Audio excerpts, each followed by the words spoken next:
Good morning.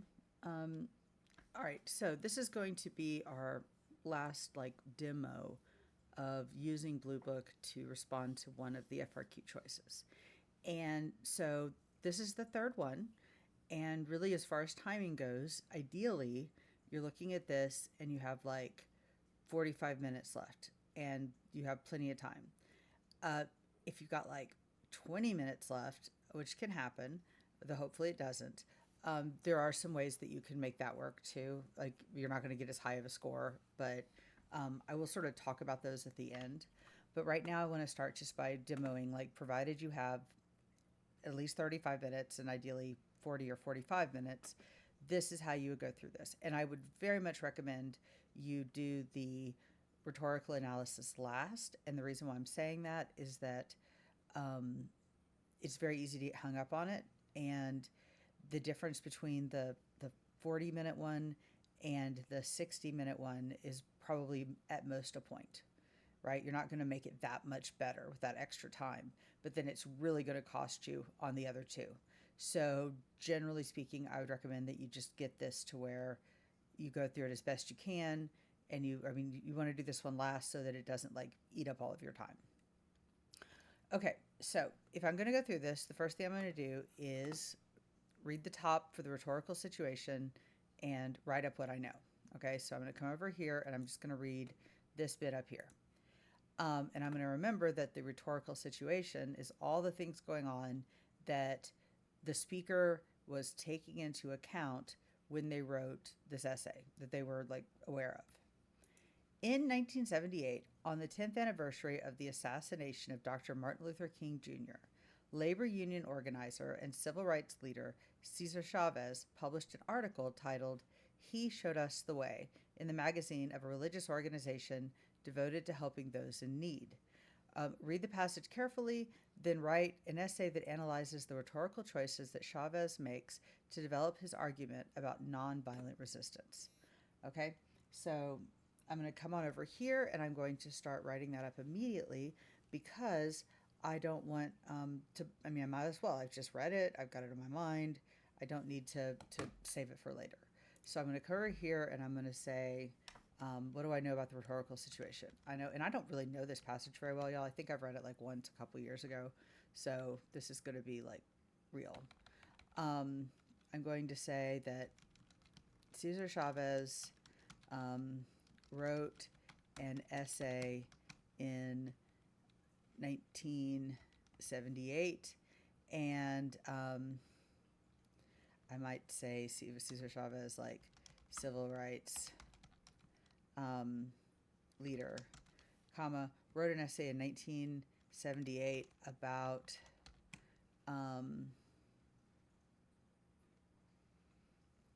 all right, and it was on the 10th anniversary of the assassination of Martin Luther King Jr. So this, and it's called "He Showed Us the Way." So it's going to be about Martin Luther King in some ways, and we know it's going to be about nonviolent resistance. So wrote an essay in 1975 in 1978 about Martin Luther King's and nonviolent resistance. All right, this essay was published, or his really, what I have here is it was published in the magazine of a religious organization devoted to helping those in need. That's going to be my audience. I could say this essay was published in, but really that's kind of boring, and that doesn't really matter. What matters about that is it tells me who his audience was. His audience, you know, his audience, you know, religious people who believed in the need to help others. And then I'm going to have the tension, and I don't really know what the tension is yet. Like, a lot of the time, if I was reading, like, if I just knew it was nonviolence, I might assume, like, people will think it's ineffective. But I actually really don't know. Like, I just know there's going to be a tension that's going to be related to who his audience is. So I'm just going to kind of leave that there. And I'm going to come back to it when I know what it is. Um, and and that's all I've got. Like that's good. Like that's what I know so far. And I've got my author. I've got where he published it. I've got that. That's good. And I know that I'm going to need to put the tension here, And then I know I still need the message and strategy. And I'm just typing those so that we don't forget them. And I might even, if I was real worried about coming back, there's no highlighting in here, right? Probably should be. All right, I'm going to bold that so I don't forget about it. All right, so now I'm going to come down here and I was just curious if it'd be bolded.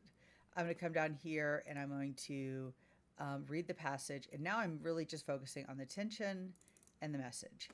And I know that the tension and the message are going to be related. The tension is going to be related to the fact that this is a religious people who believe in the need to help others, and that this is 1978. And I also know, though I didn't really say it in there, that this is 10 years after a king has been assassinated.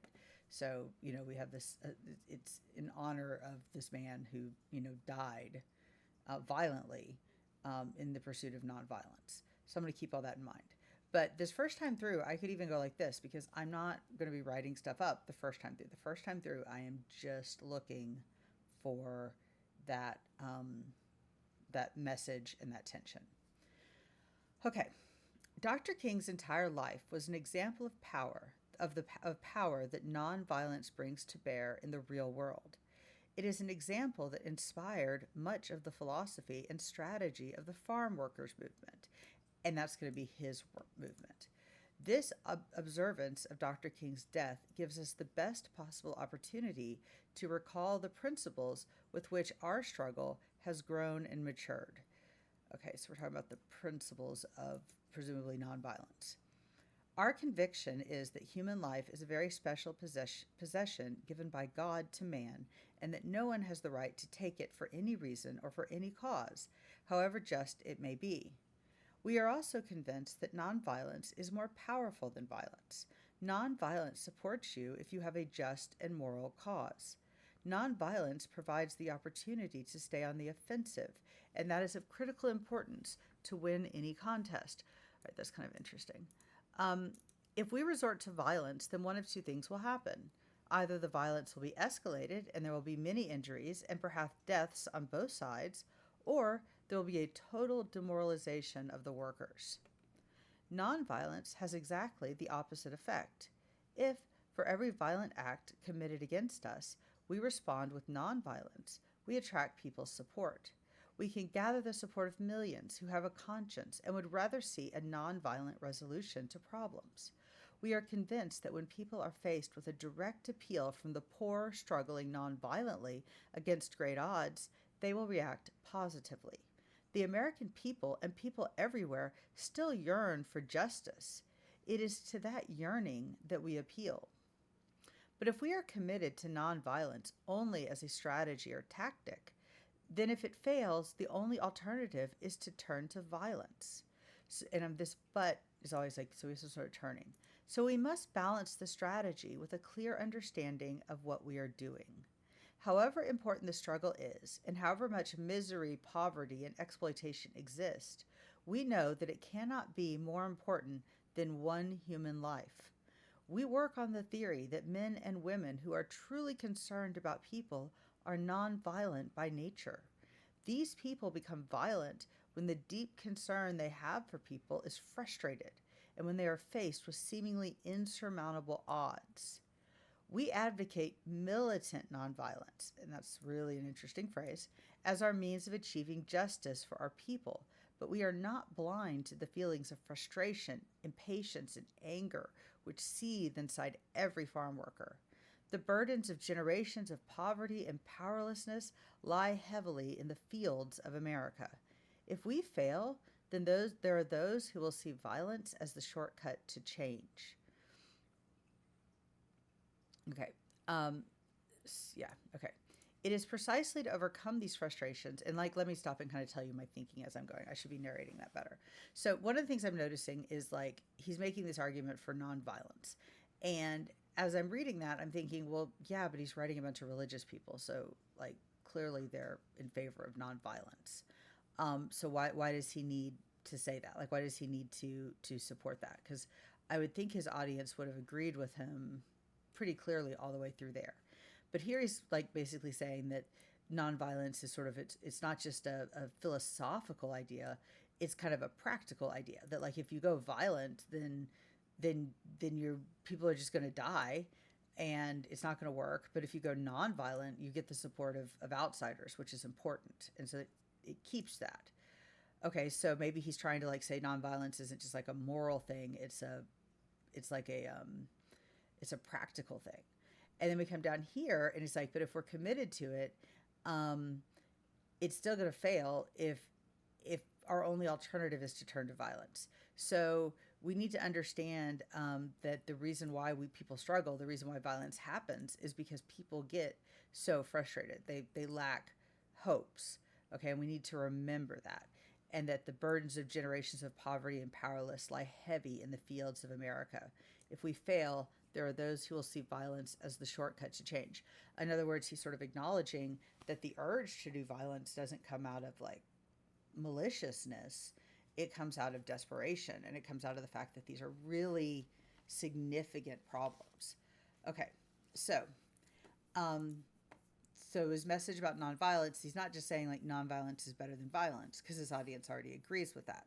He's saying that nonviolence is what's going to work, but that violence is there's a lot of forces pushing people to violence.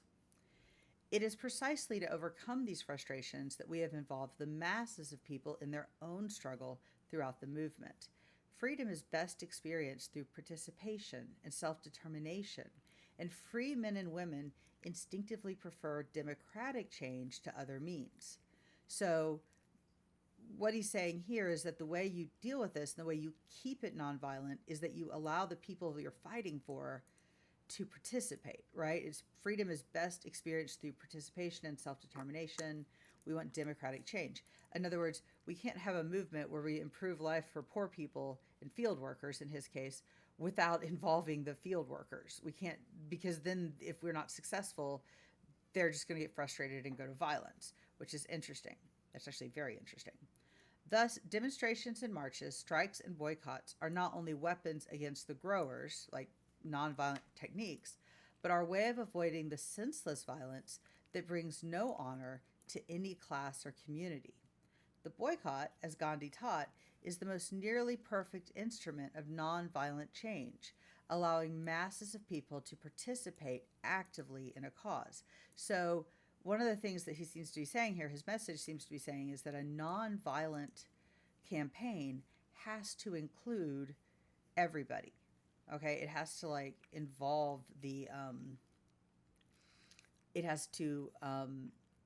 involve the people you're trying to help at, in a very, very broad way, like 100% participation. When victory comes through violence, it is a victory with strings attached. If we beat the growers at the expense of violence, victory would come at the expense of injury and perhaps death. Such a thing would have tremendous impact on us. We would lose regard for human beings. Then the struggle would become a mechanical thing. When you lose your sense of life and justice, you lose your strength. So this is just like more reasons why it needs to be nonviolent. The greater the oppression, the more leverage nonviolence holds. Violence does not work in the long run, and if it is temporarily successful, if it replaces one violent form of power, it replaces one violent form of power with another just as violent. People suffer from violence. Examine history. Who gets killed in the case of violent revolution? The poor, the workers, the people of the land are the ones who give their bodies and don't really gain that much for it. We believe it is too big a price to pay for not getting anything. Those who espouse violence exploit people. To call men to arms with many promises, to ask them to give up their lives for a cause and then not produce for them afterwards, is the most vicious type of oppression.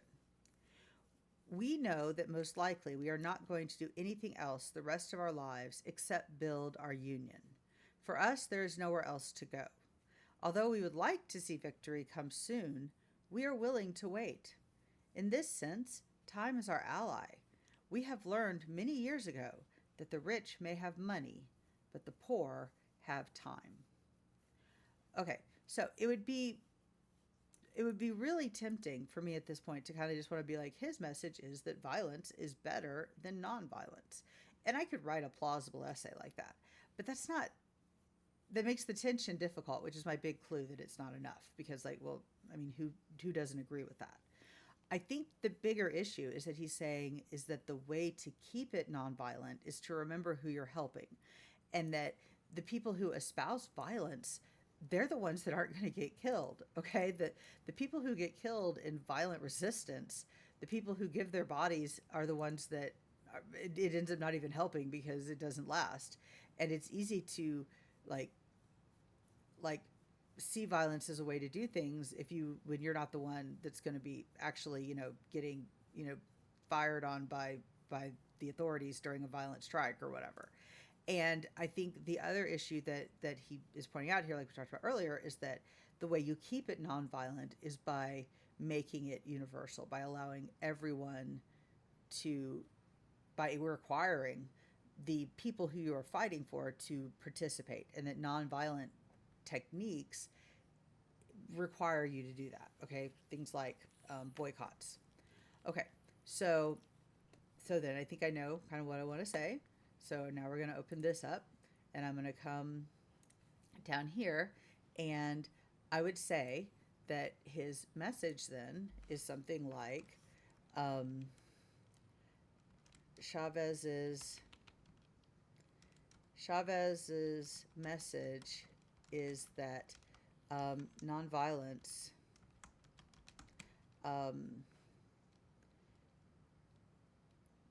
is that nonviolence will non how did he phrase that? I'm going to go over here. I'm going over here and I'm seeing where it says nonviolent resistance. So I want to say that. I want to say nonviolent resistance requires calling on requires including like all members of the oppressed class in the struggle. Okay, I mean, you could, like I said, you could just say like nonviolence is better than violence, and you could write an essay about that, and it would be fine.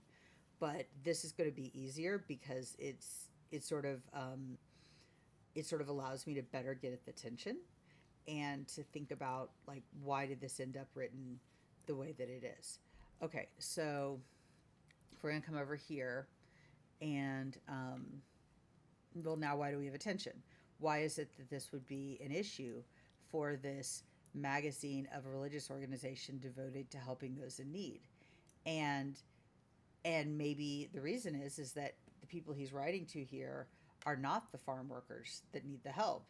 It's the people that are, organizing or leading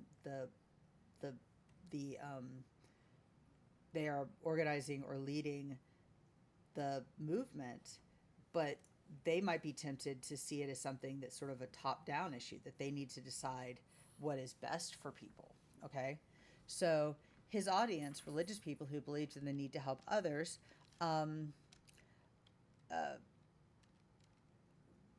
may not have understood why it was so important to directly involve, field workers, to directly involve like field workers in the resistance. Like, okay, because what he's trying to say is, and this is okay if this takes a long time, because once you get this, like the rest of the essay is really easy. Okay, what he's trying to say is that we can't do this for people. They have to do it for themselves, because if not, they'll become violent when it doesn't initially work. So I'm said may not have understood. I'm going to say may have had a tendency to think that they know best for the workers they are trying to aid. Okay, because I definitely think that that's the thing. And that's another way that I could have approached that tension, and talking about that tension is I could have said that his audience may have seen themselves as like the other tension that I think is there that you could talk about is that people think of nonviolence as, this is like a completely different essay, but it would also be a really good essay. Is when where you said that the tension comes from the fact that people think of nonviolence as a moral necessity, and especially religious people would think that, like, they might have this mindset that, like, violence is more effective, but we're good people, so we're going to do nonviolence. And instead, what we have here is an essay that's more like, what he's trying to say is that nonviolence is the morally correct thing to do, but it's also the effective thing to do. And that's why we need to do it. And I could do this essay that way, and I think that might even have been a little bit more accessible, but I'm kind of committed to doing this issue of, like, you need to include others. You need to include the people you're helping, or else they're just going to get violent. And then we have this right here. Chavez's message is that nonviolent resistance requires including, all members of the oppressed class in that struggle. And I still don't know the strategy, so I'm going to come back. But we have a attention, okay, and we also have, like, his message that you have to include all of them in it. But again, that message, this essay would work just as well if the message was that nonviolence isn't just the right thing to do; it's the effective thing to do. All right, so now I'm going to reread this passage, and I'm going to look for powerful choices, and I'm going to do this very, very quickly because we've spent time talking through this already. This might take a little longer when you do it yourself, but all I'm going to do is look for really basic choices at first. So I'm going to come over here, and I know I really want to focus. I'm going to kind of skip ahead to that section that talks about, like, what happens when with the people, okay? Because that was where we did. But one thing I'm going to talk about, actually, that I noticed as I was reading, and is I'm going to talk about his use of we instead of, like, I. I think whenever you see that in a speech, it's practically should be one of your four choices, because it's a very interesting choice. If you see you or we, you got to ask yourself, well, who is the we, and why is the speaker using that? Okay, so I'm going to come back to that. But I'm also going to come down here, and because I know the stuff I really wanted to talk about down here was is all this stuff about, like, the groups of people. All right, one, I really, really like militant nonviolence. I don't even know what I'm going to do with that, but I would write that down because that is such a like a powerful phrase. Like, why to focus in on that concept of there's a paradox. It's a paradox or an oxymoron. How can nonviolence be militant, and why is that a thing that he wants to talk about? But I also want to talk about we are not blind to the feelings of frustration, impatience, and anger which seethe inside every farm worker. The burdens of generations of poverty and powerlessness lie heavy in the fields of America. So I could do, like, the quote, because honestly, the lie heavy in the fields of America is just a fantastic image. But then I have to really write out about that, and that's going to be kind of frustrating. It's going to be sort of I think what I want to talk about is more like just this idea that he references. He I would almost say, like, admits that after generations of, like, poverty and powerlessness, and this doesn't even need to be a quote, it could be a reference. I just can't help being an English teacher. Poverty, and after generations of poverty and powerlessness, it is very easy, or is very, he admits farmers do feel, or not farmers, they're not farmers, farmers own the land, field workers, like, are justified in feeling, like, frustrated, and may easily look to, violence as a, like, shortcut. Okay, and the argument I'm basically making here is that because his audience is these people who, and this is where you get the sophistication point. Because his audience is religious people, he doesn't need to justify nonviolence. Okay, like he doesn't need to just say, "Oh, but we should be nonviolent." They agree with him on that. But what he might need to do is explain to them why they should be including the actual field workers, many of whom are probably not reading magazines for religious people because they're working 12 hours a day in the fields. But why, even though in some ways it's easy to be kind of condescending and sort of look down on these people, they they need to be included. Okay, so he's going to admit that, and then he's going to make this very important point here, and this is really the most important piece, is that um, is that farm workers is that we need is this concept of freedom is best experienced through participation and self-determination, and free men and women instinctively prefer democratic change to other means. Demonstrations and marches, strikes, and boycotts are not only weapons against growers, but our way of avoiding senseless violence. So participation in nonviolence, in things like, so he like points out that participation in things like marches and strikes and boycotts, involve everyone in the process of fighting for freedom, and um, that participation is and that by participating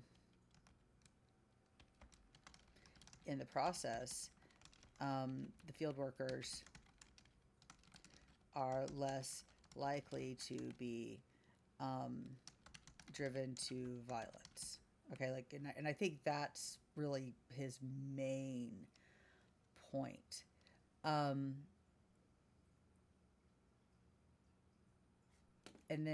I may end up not using one of those quotes because we really need one more thing that kind of focuses on this main idea.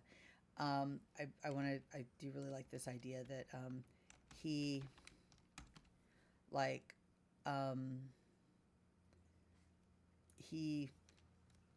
he asks the question, and this is how you deal with rhetorical questions. Kids always want to write about them, and they are easy to write about, but they do it wrong.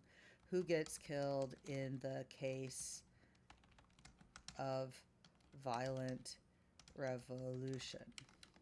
All right, the answer is not the people, and then you say something like, all right, actually, we're just going to stop there because that's really the evidence. All right, so now I actually have 1, 2, 3, 4, 5. And I love militant nonviolence, but I don't think it really fits with what I'm doing here, so we're not going to do that. All right, so now we have these 4 things. Okay, we've quoted them, but now we're going to explain in basic terms what the writer chose to do, but then we're going to connect that to that audience. Okay, so why do you say we instead of I? And I would say something like, Chavez chose to always say we instead of I. Okay, I'm gonna do it like that. And the impact of this is, this choice makes it clear, or this choice shows that he is speaking for an organization and giving the organization not just for himself as an individual. Okay, so that's what that always shows. And then now we have to the second part, which is what's the impact of that choice on an audience. And this is where you have to stop and think a little bit. And what I would think about is how he is, how Chavez, listen, look at me. All right, what I would want to think about here is that Cesar Chavez is, when he says we, does he mean his audience? And a lot of the time when somebody does, they do, But I kind of think in this case he's speaking more for the farm workers union that he founded, and he's trying to say like this is he's speaking as a member of his organization to a different organization, like that he's trying to recruit or he's trying to inspire them. So I think what this does is this shows the readers of the magazine that Chavez's like dedication to non to it's not really just it's not his dedication to nonviolence, but his dedication to involving all members of the oppressed class in his organization is not just like his own personal belief, but the policy of his organization. This makes this like gives the statement like more weight because it's like what his whole team, and it's like I would say this shows that the statement is like non-negotiable. Not statement, but that the policy, is non-negotiable, and central to his approach. And this is where, and this is maybe a little bit of a stretch, but his audience may not think of field workers as like as peers, because I mean these are people that read magazines for religious people, right? As peers, even people who want to help can be pretty like condescending. Like that's true, right? And I mean we don't know, and that's why I'm saying his audience may not think of those field workers as peers. Chavez establishes that anyone working with him will like understand this, or will anyone working with him has to change how they think. All right, so that's a pretty big one. And then out here we have he admits that after generations of poverty and powerlessness, field workers are justified in feeling frustrated and may easily look to violence as a shortcut. So this explains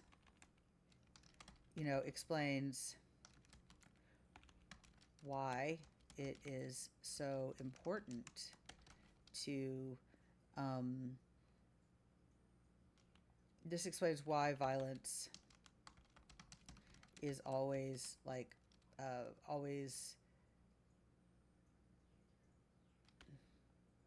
this explains why the movement must always be aware, or this explains that violent resistance is always like a threat, is always a possibility, and that active steps have to be taken to like prevent these frustrations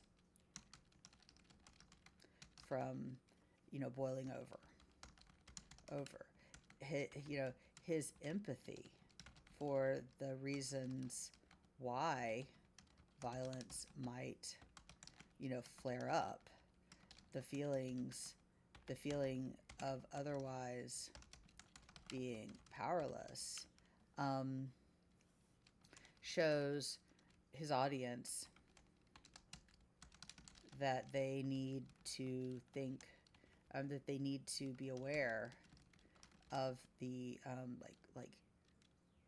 the trauma, the impact of this oppression on the people they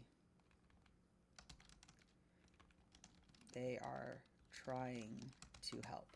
Okay, so just to be clear, because I don't think this is that first level explanation, the basic terms, and then this is the impact on the audience, right? That these are people that, again, may have some distance from the people they're trying to help. They may not think of them as peers. They may think of them as like poor and helpless, and like not consider why they would be in the position they are. Okay. He points out that participation in things like marches and strikes and boycotts involve everyone in the process of fighting for freedom, and that by participating in the process, field workers are less likely to be driven to violence. Okay, so this is our basic explanation. This presents a practical reason for including the field workers in every step of the movement, even if they aren't, even if like progress is possible without this, even if progress is possible without this, the field workers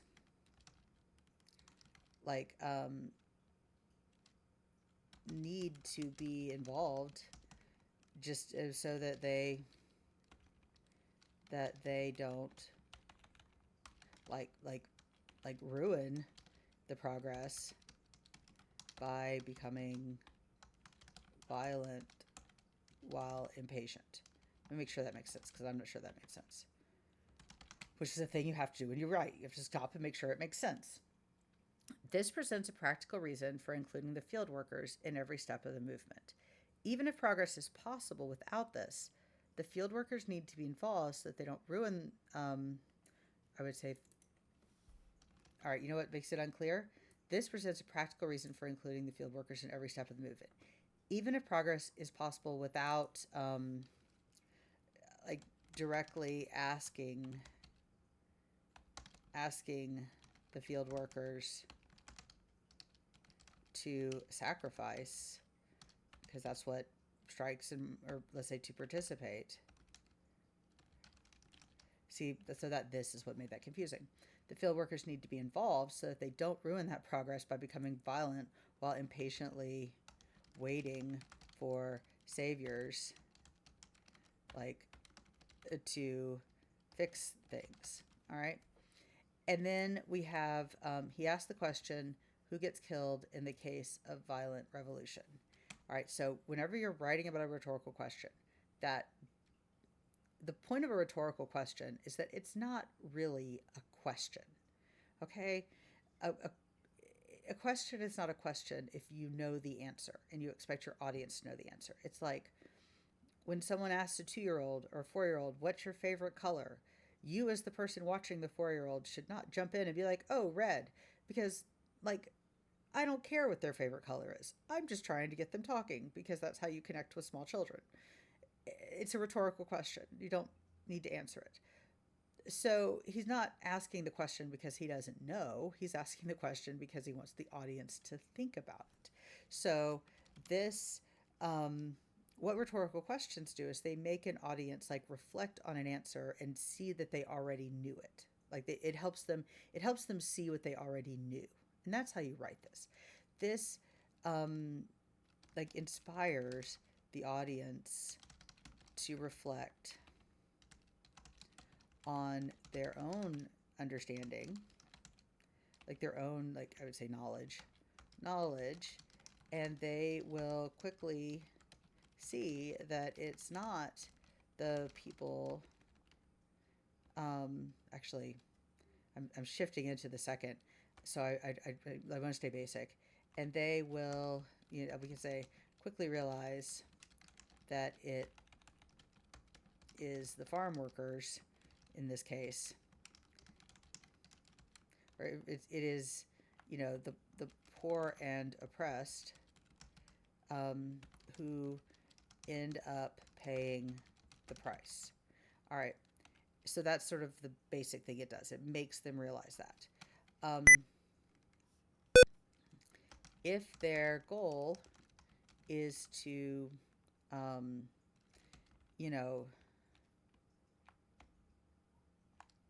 actually, now we need to be more expansive one about the audience. The audience may have a, or says, actually, I can just say this: the audience, presumably, the audience's main concern, after all, is helping the poor and the oppressed. Um, um, they may they may not they may be focused on like taking actions that seem like most likely to be like helpful. Chavez is reminding them that the most important thing that reminding them that preventing violence from the, well, in this case, the field workers, from the field, I'm going to bridge that, in this case, the field workers. See, now I can switch back and forth, and it's easier. Chavez is reminding them that preventing violence from the field workers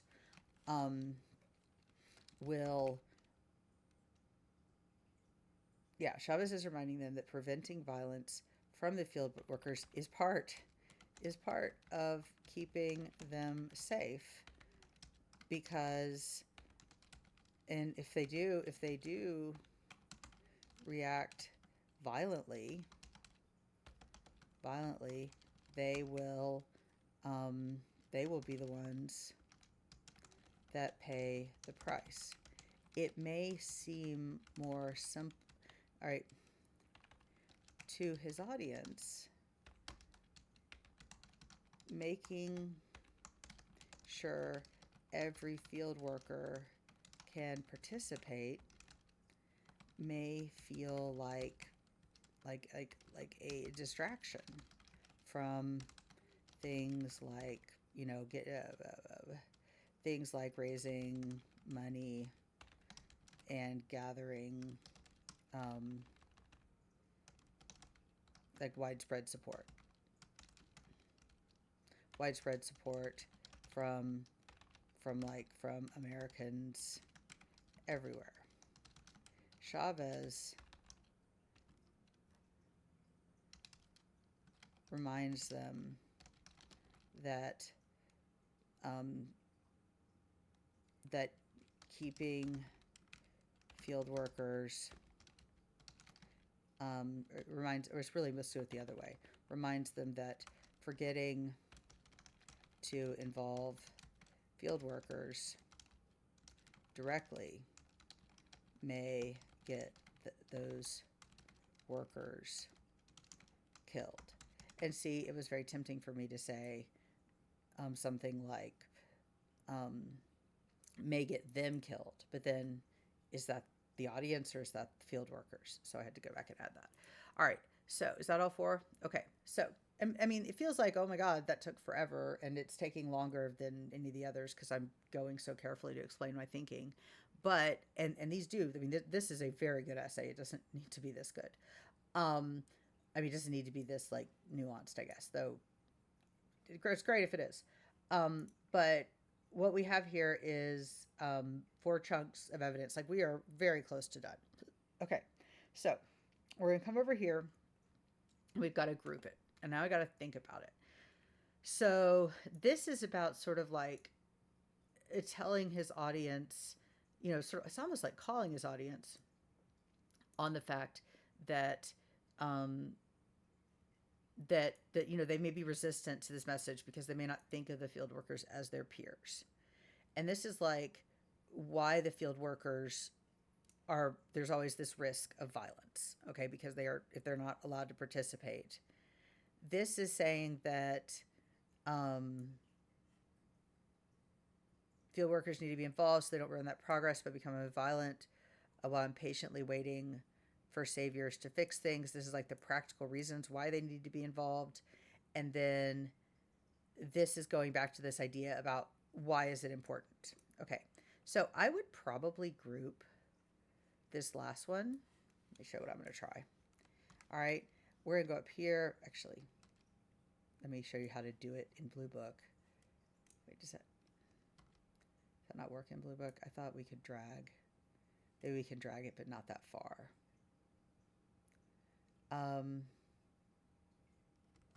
No. Okay, so I thought we could, but apparently we can't. All right, so we're gonna come up here, and I really actually want to put these two together. And the reason why I do is that both of these are really about this idea that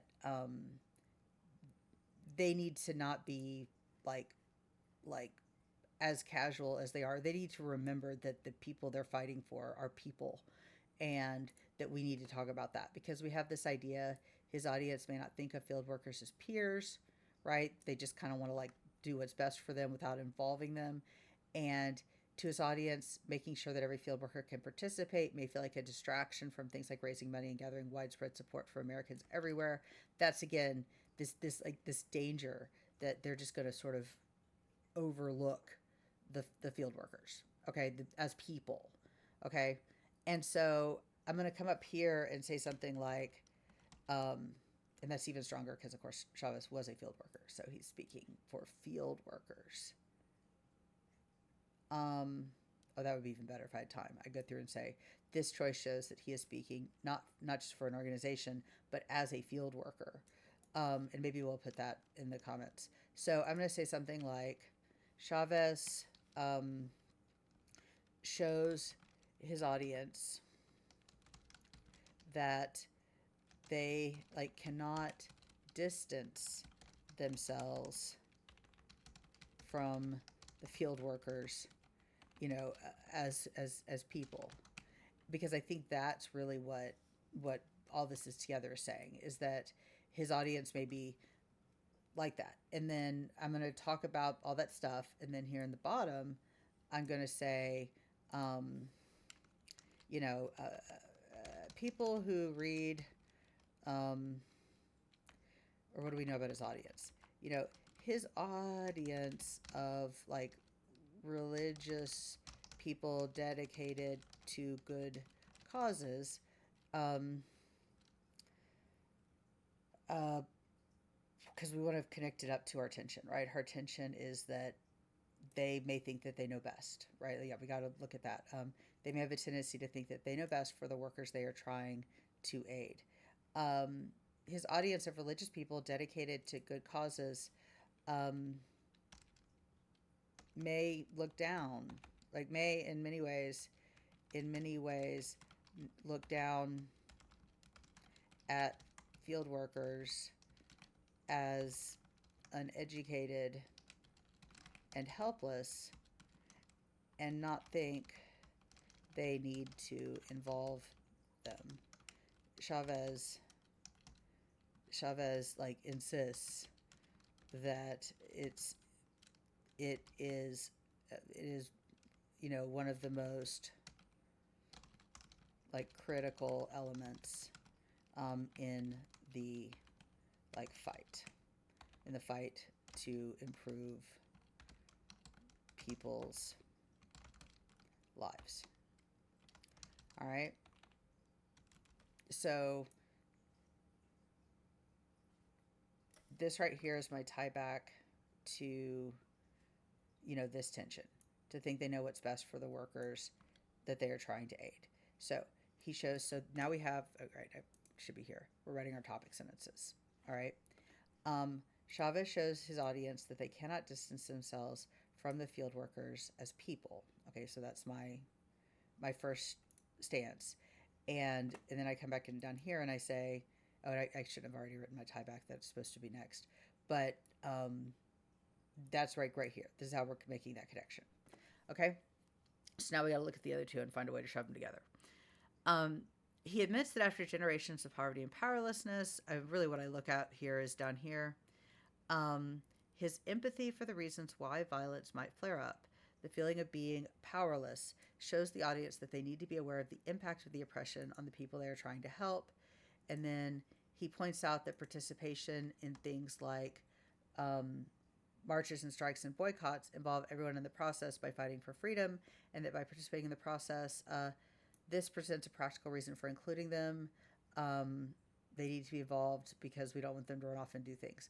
So, to me, this is him sort of emphasizing that they can't distance themselves, and this is him just kind of explaining, like, practically why this is important, right? Like, this is the kind of like Chavez, wants his audience to see why it is so important to involve workers in, or to involve the field workers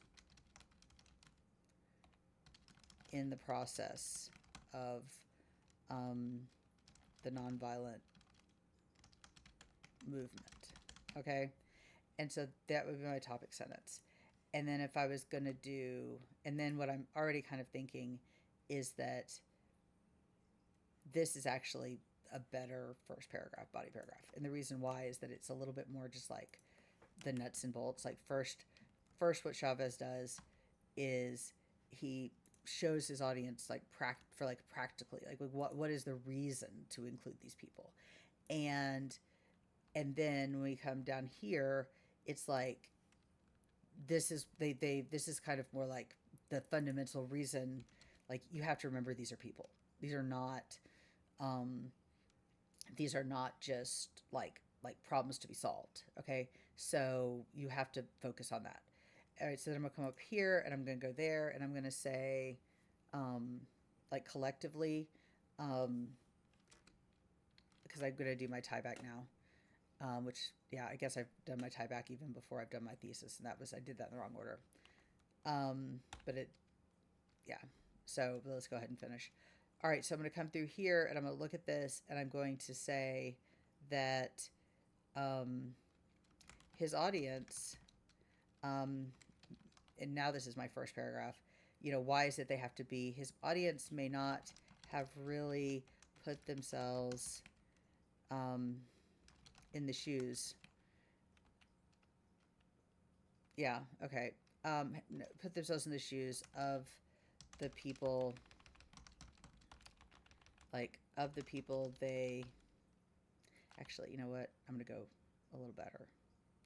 What's a little better is probably to say something like, his audience... No, it's not about his audience. The nature... All right, this. In the U.S., this is me using my own background knowledge, right? Migrant workers are invisible.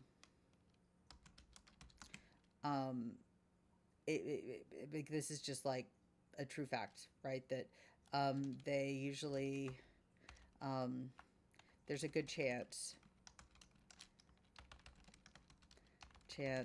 that many people in Chavez's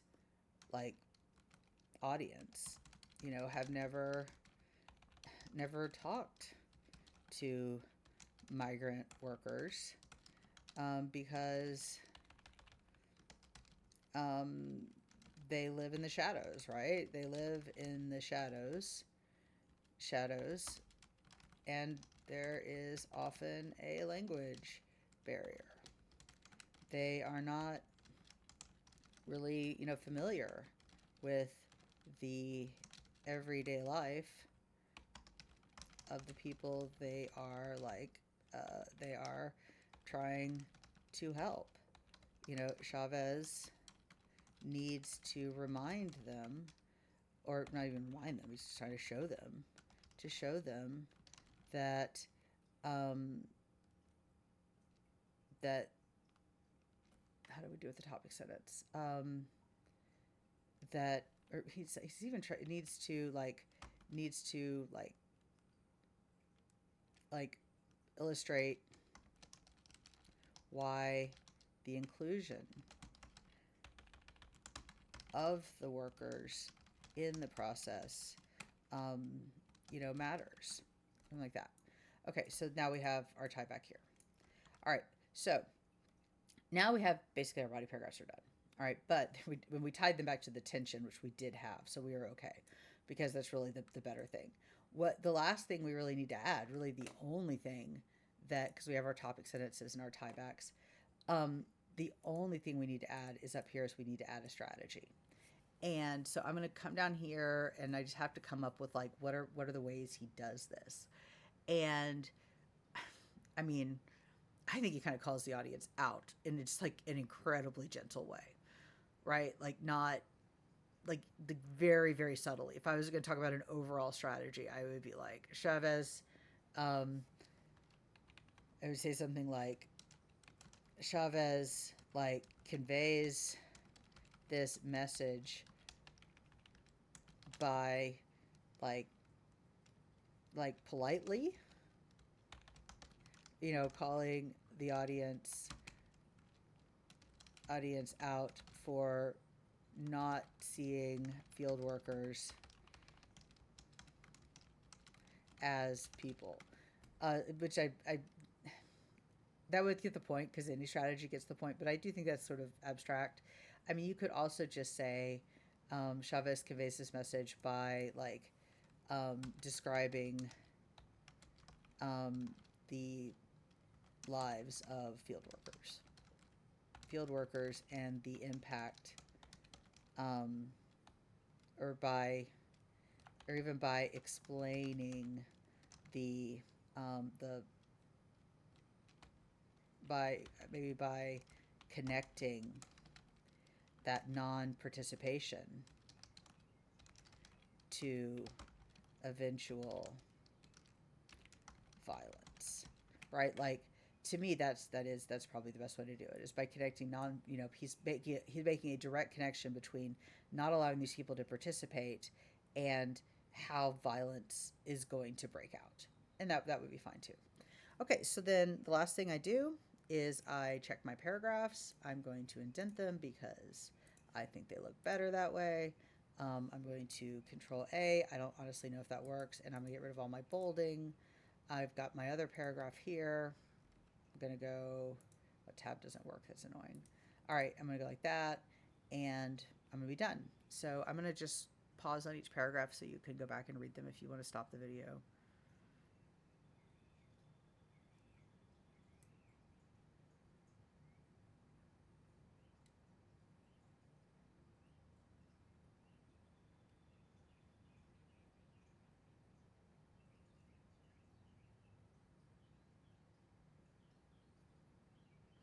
Okay, so that is, and I mean, this would be a 1-4-1. Like this is more, all right? Now, if you want like the speedrun way to do this, it would have been to just, in this phase up here, and this is like if you have 20 minutes, okay?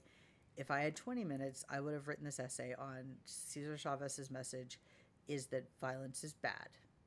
And what I would have done is I would have just read like I would have read down until I knew that violence is bad, and I would have picked like 2 very obvious pieces of evidence from this first like 3 paragraphs. I would have read until I had 2.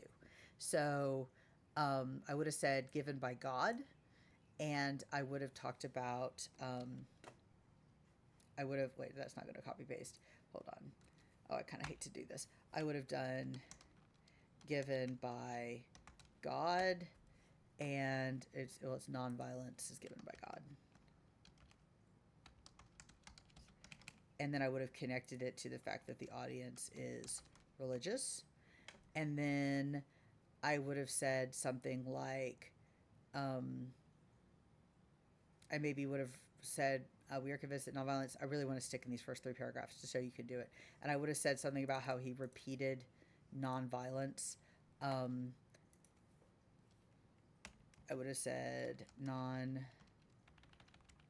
so let me do this a little bit more like legit.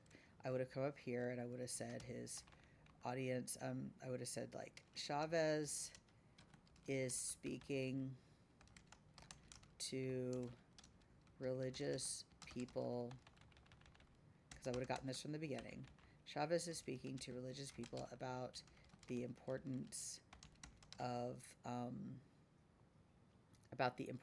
nonviolence, and that would have been my message and speaker and audience. Okay, nonviolence given by God, and I would have said.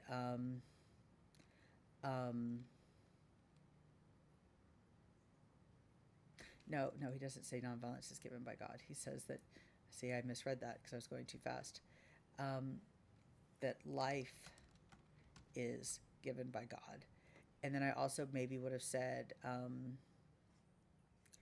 something about like, it gives you the opportunity to stay on the offensive.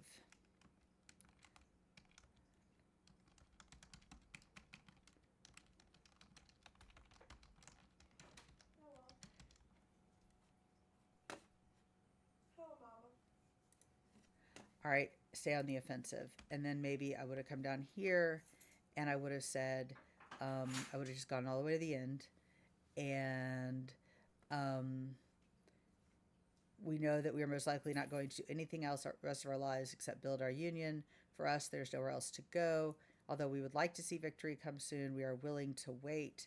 In this sense, time is our ally.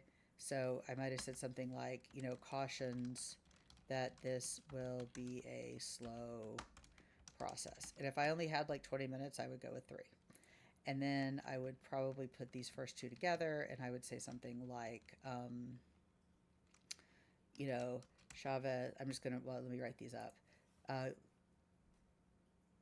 would say Chavez says that life is given by God. This means that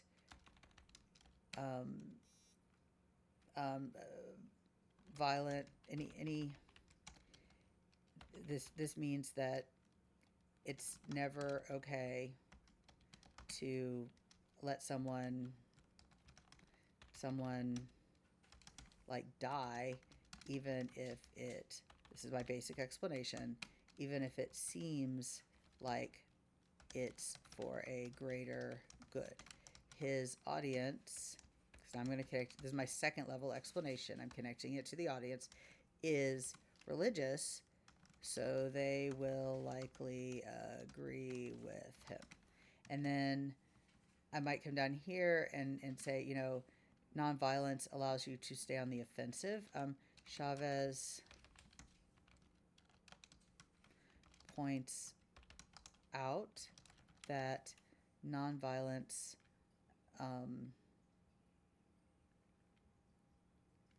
like I could say like nonviolence allows a movement to stay on the offensive, which means that they don't have to they can take action instead of worrying about, or instead of I think what he's trying to say there is that it allows you to keep moving forward because you're not going to face as much violent resistance, which means they can take action instead of defending themselves, instead of mostly defending themselves, or something like that. And then I come down here, and Chavez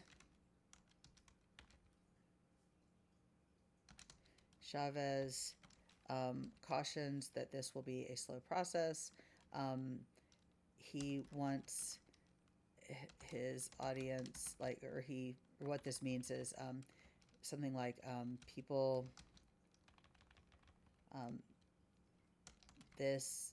so the reason he does this is something like this helps set realistic expectations for the future. And then we say something like, his audience likely wants more like dramatic results,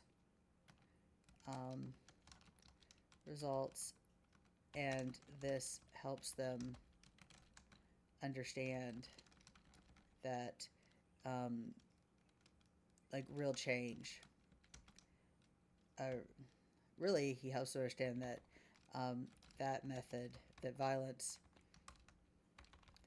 while violence might look faster, real results will take time.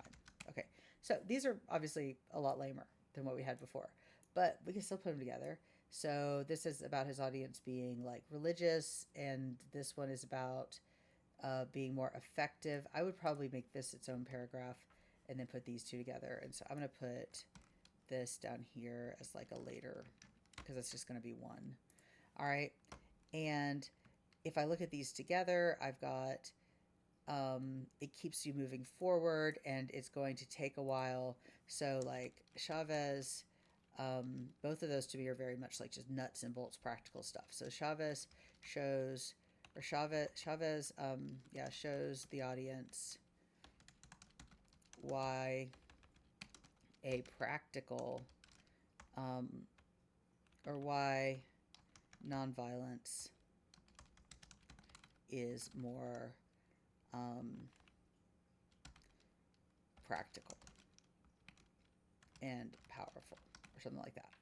And then I'm going to come down here and I'm going to be like, Chavez says that life was given by God. All right, and so I might say something like, Chavez shows the audience that nonviolence is morally correct.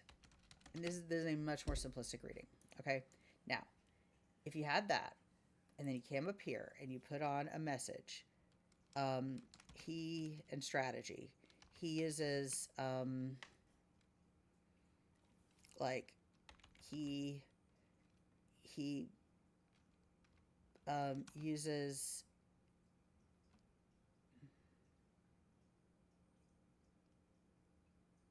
trying to think what these choices have in common. It allows them to stay on the offensive. It sets realistic expectations. If I'm looking at both of these, Chavez like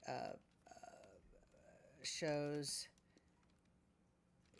uses like practical and ethical arguments to show the audience why nonviolence is the best choice. And if you're speedrunning this, if you have 20 minutes to do this, when you get to this stage, you could stop there, and this would be, well, it would absolutely be a 1-2-0, like 0, like there's no doubt that it would be that. And it might be a 1-3. Okay, and if you could do that in 15-20 minutes if you needed to. So that's the speed run option. Okay, thank you.